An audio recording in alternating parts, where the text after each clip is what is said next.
आज की कहानी। दयालु चिड़िया। एक घने जंगल में चिकी नाम की एक छोटी सी गौरैया रहती थी।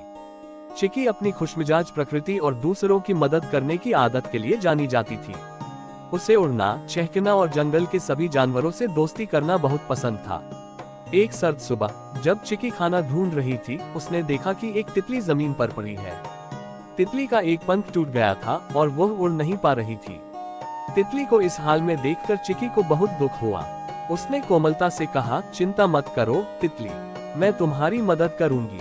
चिकी ने तितली को बड़े पेड़ के नीचे बने अपने आरामदायक घोंसले में ले जाकर रखा। उसने नरम पत्ते जुटाए ताकि तितली को आराम मिल सके।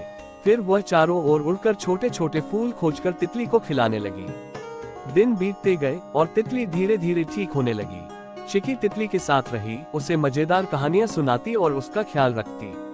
जल्द ही तितली का पंख ठीक हो गया और वह फिर से उड़ने लायक हो गई। उड़ने से पहले तितली ने कहा, धन्यवाद चिकी, तुमने मेरी जान बचाई। अगर तुम्हें कभी मेरी जरूरत हो तो मुझे बुलाना, मैं जरूर आऊंगी।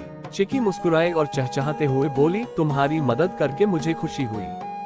सुरक्षित उड़ो मेरे दोस्त। कुछ हफ्तों बाद जंगल में भयानक तूफान आया। तेज हवाएं चलने लगी और बारिश जोर जोर से होने लगी। चिकी का घोंसला टूट गया और उसे कहीं सुरक्षित जगह नहीं मिल रही थी। वह परेशान होकर अपने तितली दोस्त को याद करने लगी। चिकी ने जोर से चहचहाना शुरू किया, उम्मीद थी कि तितली उसे सुन सके। आश्चर्य की बात यह हुई कि तितली अपने दोस्तों के साथ वहां आ गई। सबने मिलकर चिकी की मदद की और उसे एक सुरक्षित गुफा में ले गए जो तूफान से सुरक्षित थी। तितली ने कहा, जब मुझे तुम्हारी जरूरत थी तुमने मेरी मदद की, अब मेरी बारी है कि मैं तुम्हारी मदद करूं। चिकी का दिल खुशी से भर गया। उसने महसूस किया कि दयालुता हमेशा किसी न किसी रूप में लौट कर आती है। उस दिन से चिकी ने दूसरों की मदद करना जारी रखा और जंगल के सभी दोस्त उसकी मदद करने के लिए हमेशा तैयार रहते। कहानी से शिक्षा, दयालुता कभी व्यर्थ नहीं जाती, ये हमेशा किसी न किसी रूप में लौट कर आती है।